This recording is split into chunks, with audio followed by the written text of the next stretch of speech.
जी अस्सलाम वालेकुम ते की हाल है मेरे सब दोस्त वीरां दा। उम्मीद करते हैं खैर आफियत नाल होणगे जनाब। तो मैं तो बना रहा लाइट्स दे विच वीडियो क्योंकि साडा तो प्रोफैशनल काम आ।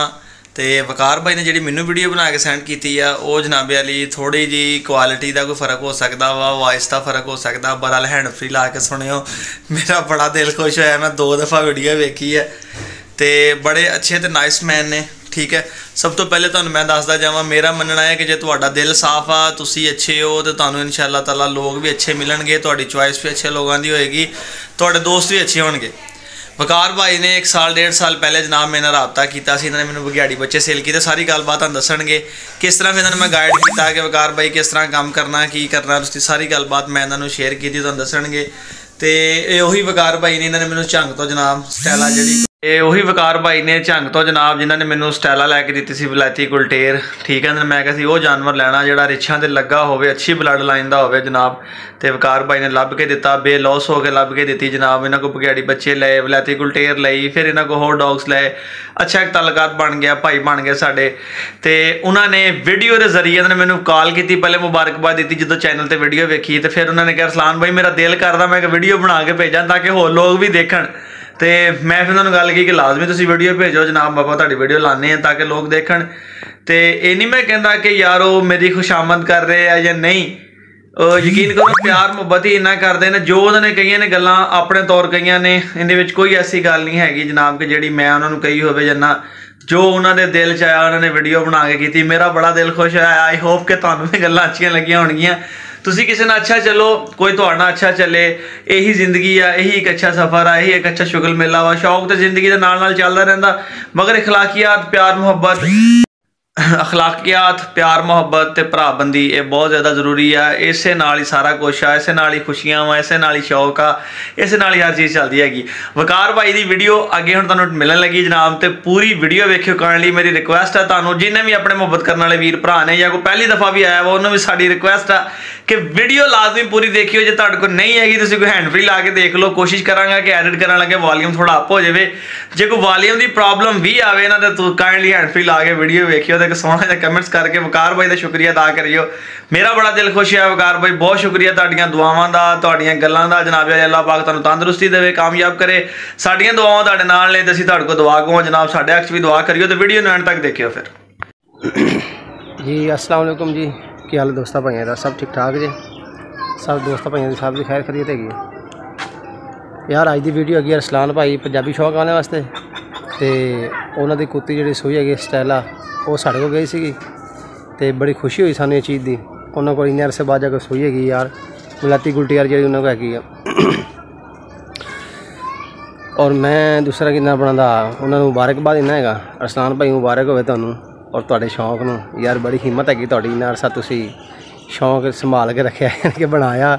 नहीं तो एक तो दूसरा दफ़ा कुत्ती ना सूबे इंसान फारे कर दिंदा है, उन्हें दे दिंदा है। मगर उन्होंने फिर भी यानी कि हिम्मत नहीं हारी, एक दे के दूसरी लाई, दूसरी दे के तीसरी लैन देना करते रहे गए।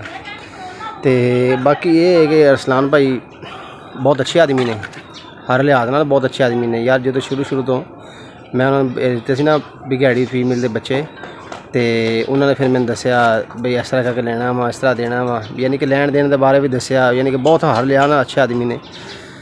तो मैनू ज़्यादा शौक सी इसका अपना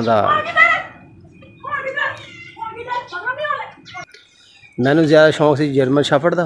तो उन्होंने फिर मैं दसिया, उन्होंने कहा यार जर्मन शेफर्ड रख के देखे एक दफ़ा साढ़े कहने नाल। गुलटेर भी रख के देखो, गुलटेर भी रखे पहले मैं विलायती गुलटेर भी बुली साढ़े जिला झांगे बड़े अच्छे कुत्ते ने ये। तो बाकी एक उन्होंने कहा एक दफ़ा साढ़े कहने तो सुआ के देखो ना एक किस तरह दी है, यानी कि सुनते किस तरह। और फिर बिल्ला खड़ा वो जाली फाड़ती इन्हें सिर्फ उस लैबरे की खातर, पिंजरा खिच के जाली मूँह तो लवा बैठा है सारी। तो बड़ा गुस्सा करता है ये। उन्होंने कहने तो विलायती गुलटेर मैं रखे है दोबारा, यानी कि फिर शौक किया गुलटेर का। गुलटेर का शौक करना तो बड़ा मुश्किल है वा, बड़ी ही मुश्किल टाइम लगता है इस पर, क्योंकि बड़ी मेहनत मांगता है। तो ये देखो जी इसलिए उन्होंने कहने तो फिर दोबारा रख रहे हैं गुलटेर विलायती गुलटेर। बाकी मेरा अपना शौक जोड़ा वो जर्मन शेफर्ड का सी, बघियाड़ियां का सीगा। ਇਹ ਹੁਣ ਰਸ਼ੀਨ ਲੈ ਕੇ ਇਹ ਹੈ ਕਿ ਉਹਨਾਂ ਨੇ ਦੱਸਿਆ ਯਾਰ ਕਿ ਜਿਹੜੀ ਚੀਜ਼ ਵੀ ਲੈਣੀ ਪਿਓਰ ਹੈਗੀ ਆ। ਪਿਓਰ ਚੀਜ਼ ਦੇ ਵਿੱਚ ਫਾਇਦਾ ਹੈਗਾ ਵਾ। ਅੱਛੀ ਚੀਜ਼ ਦੋਗੇ ਲੋਕਾਂ ਨੂੰ ਔਰ ਅੱਛਾ ਹੀ ਲੋਕ ਤੁਹਾਨੂੰ ਯਾਦ ਕਰਨਗੇ ਸਹੀ ਔਰ ਤੁਹਾਡੇ ਨਾਲ ਤਲਕ ਵੀ ਰੱਖਣਗੇ। ਤੇ ਹਰ ਲਿਹਾਜ਼ ਨਾਲ ਬੰਦੇ ਅੱਛੇ ਨੇ ਔਰ ਉਹਨਾਂ ਨੂੰ ਲਾਈਕ ਯਾਨੀ ਕਿ ਕੀਤਾ ਕਰੋ ਤੇ ਇਤਮਾਦ ਵੀ ਕੀਤਾ ਕਰੋ ਅੱਖਾਂ ਬੰਦ ਕਰਕੇ। ਕਿਉਂਕਿ ਕਾਫੀ ਮੈਂ ਹੁਣ ਜਦੋਂ ਜਾਨਵਰ ਦੀ ਨਾ ਪਹਿਲੇ ਉਹਨੂੰ ਵੀਡੀਓ ਭੇਜਣੀ ਪੈਂਦੀ ਸੀ ਉਹਨਾਂ ਨੂੰ ਬੱਚਿਆਂ ਦੀ ਯਾਨੀ ਕਿ ਮਾਂ ਬਾਪ ਦੀ ਕਰਾ ਸਕਦੀ, ਫਿਰ ਮਾਂ ਦੇ ਨਾਲ ਦੁੱਧ ਪੀਂਦਿਆਂ ਦੀ। ਮਗਰ ਉਹ ਮਕਸਦ ਗੱਲ ਕਰਨ ਦਾ ਇਹ ਹੈ ਕਿ ਹੁਣ ਕੋਈ ਚੀਜ਼ ਦੀ ਟੈਨਸ਼ਨ ਨਹੀਂ ਹੈਗੀ। ਉਹਨਾਂ ਨੂੰ ਪਤਾ ਹੈ ਵਾ ਇਤਮਾਦ ਕਰਦੇ ਨੇ ਔਰ ਅਸੀਂ ਵੀ ਇੰਸ਼ਾਅੱਲਾ ਤਾਲਾ ਉਹਨਾਂ ਨੂੰ ਚੀਜ਼ ਅੱਛੀ ਭੇਜੀ ਹੈ, ਬੁਰੀ ਕਦੀ ਨਹੀਂ ਭੇਜੀ। ਤੇ ਕੋਸ਼ਿਸ਼ ਸਾਡੀ ਇਹੀ ਹੁੰਦੀ ਕਿ ਅੱਛੀ ਚੀਜ਼ ਉਹਨੂੰ ਭੇਜੀ ਅਰਸਲਾਨ ਭਾਈ ਨੂੰ। ਬਾਕੀ ਮੇਰਾ ਆਪਣਾ ਸ਼ੌਂਕ ਜਿਹੜਾ ਸੀਗਾ ਉਹ ਜਰਮਨ ਸ਼ੈਫਰਡ ਦਾ ਸੀ, ਬਿਗਿਆੜੀਆਂ ਦਾ ਸੀਗਾ। ਇਹ ਹੁਣ ਰਸ਼ੀਨ ਲੈ ਕੇ ਇਹ ਹੈ ਕਿ ਉਹਨਾਂ ਨੇ ਦੱਸਿਆ ਯਾਰ ਕਿ ਜਿਹੜੀ ਚੀਜ਼ ਵੀ ਲੈਣੀ ਪਿਓਰ ਹੈਗੀ ਆ।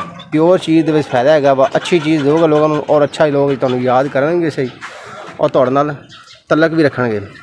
ਤੇ ਹਰ ਲਿਹਾਜ਼ ਨਾਲ ਬੰਦੇ ਅੱਛੇ ਨੇ ਔਰ ਉਹਨਾਂ ਨੂੰ ਲਾਈਕ ਯਾਨੀ ਕਿ ਕੀਤਾ ਕਰੋ ਤੇ ਇਤਮਾਦ ਵੀ ਕੀਤਾ ਕਰੋ ਅੱਖਾਂ ਬੰਦ ਕਰਕੇ। ਕਿਉਂਕਿ ਕਾਫੀ ਮੈਂ ਹੁਣ ਜਦੋਂ ਜਾਨਵਰ ਦੀ ਨਾ ਪਹਿਲੇ ਉਹਨੂੰ ਵੀਡੀਓ ਭੇਜਣੀ ਪੈਂਦੀ ਸੀ ਉਹਨਾਂ ਨੂੰ ਬੱਚਿਆਂ ਦੀ ਯਾਨੀ ਕਿ ਮਾਂ ਬਾਪ ਦੀ ਕਰਾ ਸਕਦੀ, ਫਿਰ ਮਾਂ ਦੇ ਨਾਲ ਦੁੱਧ ਪੀਂਦਿਆਂ ਦੀ। ਮਗਰ ਉਹ ਮਕਸਦ ਗੱਲ ਕਰਨ ਦਾ ਇਹ ਹੈ ਕਿ ਹੁਣ ਕੋਈ ਚੀਜ਼ ਦੀ ਟੈਨਸ਼ਨ ਨਹੀਂ ਹੈਗੀ। ਉਹਨਾਂ ਨੂੰ ਪਤਾ ਹੈ ਵਾ ਇਤਮਾਦ ਕਰਦੇ ਨੇ ਔਰ ਅਸੀਂ ਵੀ ਇੰਸ਼ਾਅੱਲਾ ਤਾਲਾ ਉਹਨਾਂ ਨੂੰ ਚੀਜ਼ ਅੱਛੀ ਭੇਜੀ ਹੈ, ਬੁਰੀ ਕਦੀ ਨਹੀਂ ਭੇਜੀ। ਤੇ ਕੋਸ਼ਿਸ਼ ਸਾਡੀ ਇਹੀ ਹੁੰਦੀ ਕਿ ਅੱਛੀ ਚੀਜ਼ ਉਹਨੂੰ ਭੇਜੀ ਅਰਸਲਾਨ ਭਾਈ ਨੂੰ। ਤੇ ਉਹ ਇੱਕ ਗੱਲ ਦੱਸਦੇ ਹੈ ਕਿ ਵੀ ਨਸਲੀ ਚੀਜ਼ ਦਾ ਮਜ਼ਾ ਹੈਗਾ। ਨਸਲੀ ਚੀਜ਼ ਹੈ ਰੂੜੀ 'ਤੇ ਹੀ ਖੜੀ ਹੋਵੇ ਨਾ ਉਹ ਨਸਲੀ ਪਹਿਚਾਣ ਜਾਂਦੀ ਹੈਗੀ ਆ। ਅਤੇ ਬੁਰਾ ਯਾਨੀ ਕਿ ਜਿਹੜੀ ਅੱਛੀ ਨਹੀਂ ਹੈਗੀ ਆ ਉਹਨਾਂ ਤੁਹਾਨੂੰ ਹਰ ਬੰਦੇ ਪਤਾ ਚੱਲਦਾ ਵੀ ਇਹ ਚੰਗੀ ਚੀਜ਼ ਹੈਗੀ ਹੈ, ਨਹੀਂ ਚੰਗੀ ਚੀਜ਼ ਹੈਗੀ। ਤੇ ਮੇਰਾ ਵੀਡੀਓ ਬਣਾਉਣ ਦਾ ਮਕਸਦ ਇਹੀ ਸੀਗਾ ਤੇ ਮੈਂ ਅਰਸਲਾਨ ਭਾਈ ਨੂੰ ਮੁਬਾਰਕਬਾਦ ਦੇਣੀ ਸੀਗੀ ਔਰ ਮੈਨੂੰ ਬੜੀ ਖੁਸ਼ੀ ਹੋਈ ਨੇ ਅਰਸਲਾਨ ਭਾਈ ਬਈ ਸਾਡੇ ਵਾਲੀ ਕੁੱਤੀ ਜਾ ਕੇ ਤੁਹਾਡੇ ਕੋਲ ਸੂਪੀ ਨਹੀਂ ਤੇ ਉਹਨੇ ਜਾ ਕੇ ਬੱਚੇ ਦਿੱਤੇ ਤੁਹਾਡੇ ਕੋਲੋਂ। ਔਰ ਬੜੀ ਹੀ ਸਾਨੂੰ ਇਸ ਚੀਜ਼ ਦੀ ਖੁਸ਼ੀ ਹੈਗੀ ਆ ਕਿ ਯਾਨੀ ਕਿ ਉਹਨਾਂ ਜਾ ਕੇ ਤੁਹਾਡੇ ਘਰ ਜਾ ਕੇ ਰੌਣਕ ਲਾਤੀ ਔਰ ਸਾਡੀ ਯਾਨੀ ਕਿ ਸਾਡੇ ਹੱਥੋਂ ਗਈ ਸੀਗੀ। ਤੇ ਯਾਰ ਮੁਖਲਸ ਹੋ ਕੇ ਦੇਣੀ ਚਾਹੀਦੀ ਚੀਜ਼, ਜਿਹਨੂੰ ਦੇਵੋ ਮੁਖਲਸ ਹੋ ਕੇ ਦੇਵੋ ਕਿਉਂਕਿ ਅਗਲੇ ਨੂੰ ਫਾਇਦਾ ਹੋਵੇ ਕੁਛ। ਤੇ ਯਾਰ ਅਗਲਾ ਬੰਦਾ ਵੀ ਵਿਚਾਰਾ ਇੰਨੇ ਪੈਸੇ ਭਰਦਾ, ਸ਼ੌਂਕ ਕਰਦਾ, ਮਿਹਨਤ ਕਰਦਾ ਤੇ ਇਹ ਦੇਖੋ ਖੇਲ ਦੇ ਚੱਕਰਾਂ ਪਏ। ਹੁਣ ਰਸ਼ੀਨ ਮੈਂ ਲੈ ਕੇ ਆਇਆ ਯਾਰ ਜੀ, 1 ਨੰਬਰ ਹੈਗੀ ਆ। ਤੇ ਉਹ ਦੂਸਰੀ ਆ ਬਿਗਿਆੜੀ ਤੇ ਬੈਲਜੀਅਮ ਕਰਾਸ ਇਹਦੀ। ਇਹ ਤਾਂ ਫਿਰ ਵੈਸੇ ਰਹੀਆਂ ਨਾ, ਅਸਲ ਸ਼ੌਂਕ ਇਹਦਾ ਕਰਨਾ ਹੈਗਾ। ਤੇ ਬਾਕੀ ਉਹ ਲੈ ਪਿਆ ਹੈਗਾ ਉਹ ਵੀ ਹੈਗਾ 1 ਨੰਬਰ ਹੀ ਹੈਗਾ ਵਾ। ਉਹ ਕਾੜ ਇਸ ਨੂੰ ਖਾ ਕੇ ਕੁੱਤਾ ਖਾ ਪਾਏਗਾ, ਬੋਲੇਗਾ, ਫਿਰ ਸਮਝ ਨਹੀਂ ਆਣੀ ਗੱਲ ਦੀ। ਤਾਂ ਮੈਂ ਤੁਹਾਨੂੰ ਉਹਦੀ ਯਾਨੀ ਕਿ ਵੀਡੀਓ ਨਹੀਂ ਬਣਾ ਕੇ ਦਿਖਾ ਸਕਦਾ ਹੈਗਾ। ਤੇ ਅੱਛਾ ਜੀ, ਇਸ ਦੋਸਤ ਭਾਈ ਨੂੰ ਇਜਾਜ਼ਤ ਦਿਓ ਜੀ। ਤੁਹਾਡਾ ਦੋਸਤ ਤੁਹਾਡਾ ਭਾਈ ਮਾਰ ਵਕਾਰ ਅਸੀਲ ਜ਼ਿਲ੍ਹਾ ਝੰਗ ਤੋਂ। ਤੇ ਬਾਕੀ ਇਹ ਹੈ ਕਿ ਉਹ ਆਦਮੀ ਬਹੁਤ ਅੱਛੇ ਨੇ। ਉਹਨਾਂ ਨੂੰ ਯਾਨੀ ਕਿ ਇਤਮਾਦ ਕਰਨਾ, ਤੁਸੀਂ ਪਰੇਸ਼ਾਨੀ ਲੈਣੀ ਨਹੀਂ ਕਿਸੇ ਗੱਲ ਦੀ ਵੀ ਹਰ ਲਿਹਾਜ਼ ਨਾਲ। ਯਾਰ ਉਹਨਾਂ ਨੇ ਤੁਹਾਨੂੰ ਦੱਸਿਆ ਸੀ, ਮੈਨੂੰ ਉਹਨਾਂ ਨੇ ਬੜੇ ਤਾਮਨ ਯਾਨੀ ਕਿ ਕੀਤਾ। ਉਹਨਾਂ ਨੇ ਮੈਨੂੰ ਦੱਸਿਆ ਵੀ ਇੱਦਾਂ ਕਰਕੇ ਵਕਾਰ ਬਈ ਮੇਰੇ ਕੋਲ ਆਪਣਾ ਮੋਬਾਈਲ ਵੀ ਨਹੀਂ ਸੀ ਪਹਿਲੇ। ਉਹਨਾਂ ਨੇ ਮੈਨੂੰ ਦੱਸਿਆ ਯਾਨੀ ਕਿ ਹਿਸਾਬ ਕਿਤਾਬ ਲਾਇਆ, ਫਿਰ ਮੈਂ ਵੇਚੇ ਜਾਨਵਰ ਦਿੱਤੇ ਉਹਨਾਂ ਨੂੰ ਔਰ ਫਿਰ ਉਹਨਾਂ ਨੇ ਜਾ ਕੇ ਯਾਨੀ ਕਿ ਇਸ ਚੀਜ਼ ਨੂੰ ਮੈਂ ਦੇਖਿਆ ਔਰ ਵਾਕਈ ਹੀ ਮੰਨਿਆ। ਵਾਕਈ ਯਾਰ ਯੂਟਿਊਬਰ ਹੋਰ ਵੀ ਬੜੇ ਨੇ ਮਗਰ ਇੱਧਰ ਦੀ ਕੋਈ ਨਹੀਂ ਦੱਸਦੇ ਹੈਗੇ ਗੱਲਾਂ, ਜਿੱਦਾਂ ਉਹਨਾਂ ਦੀ ਬਰੀਕੀ ਨੇ ਗੱਲਾਂ ਦੱਸਦੇ। ਹਜੇ ਤੱਕ ਵੀ ਉਹਨਾਂ ਕੋਲ ਕੋਈ ਚੀਜ਼ ਪੁੱਛੀਏ ਨਾ ਵੀ ਅਰਸਲਾਨ ਭਾਈ ਵੀ ਇਹ ਕਿੱਦਾਂ ਕਰਨਾ ਹੈਗਾ ਜੀ, ਕੀ ਲੈਣਾ ਦੇਣਾ ਜੀ, ਕਿਸ ਤਰ੍ਹਾਂ ਚੈੱਕ ਕਰਨਾ ਜਾਨਵਰ ਨੂੰ ਯਾਨੀ ਕਿ ਨਸਲ ਦਾ ਪੂਰਾ ਇਹ ਚੀਜ਼ ਦਿਖਣੀ ਚਾਹੀਦੀ। ਉਹ ਫਿਰ ਦੱਸਦੇ ਨੇ ਵਕਾਰ ਵੀ ਇਹ ਕਰ ਲਓ, ਇੱਦਾਂ ਕਰ ਲਓ, ਇੱਦਾਂ ਕਰ ਲੈਣ ਦੇਣ ਕਰ ਲਓ ਵੀ ਉਹਦੇ 'ਚ ਫਾਇਦਾ ਹੋ ਜਾਂਦਾ, ਸਾਨੂੰ ਵੀ ਫਾਇਦਾ ਹੁੰਦਾ, ਉਹਨਾਂ ਨੂੰ ਫਾਇਦਾ ਹੁੰਦਾ ਜਾਏ। ਮੁਨਾਸਬ ਰੇਟ ਲੈਂਦੇ ਨੇ, ਰੇਟ ਉਹਨਾਂ ਦਾ ਮੁਨਾਸਬ ਹੁੰਦਾ ਹੈਗਾ। ਕਿਉਂਕਿ ਮੈਂ ਦੇਖਿਆ ਲੈਣ ਦੇਣ ਲੱਗਿਆ ਦੇਖਿਆ ਹੈਗਾ, ਦੇ ਕੇ ਵੀ ਦੇਖਿਆ, ਲੈ ਕੇ ਵੀ ਦੇਖਿਆ, ਉਹਨਾਂ ਕੋਲ ਰੇਟ ਉਹਨਾਂ ਮੁਨਾਫਾ ਹੁੰਦਾ। ਅੱਛਾ ਜੀ, ਅੱਲਾ ਹਾਫਿਜ਼।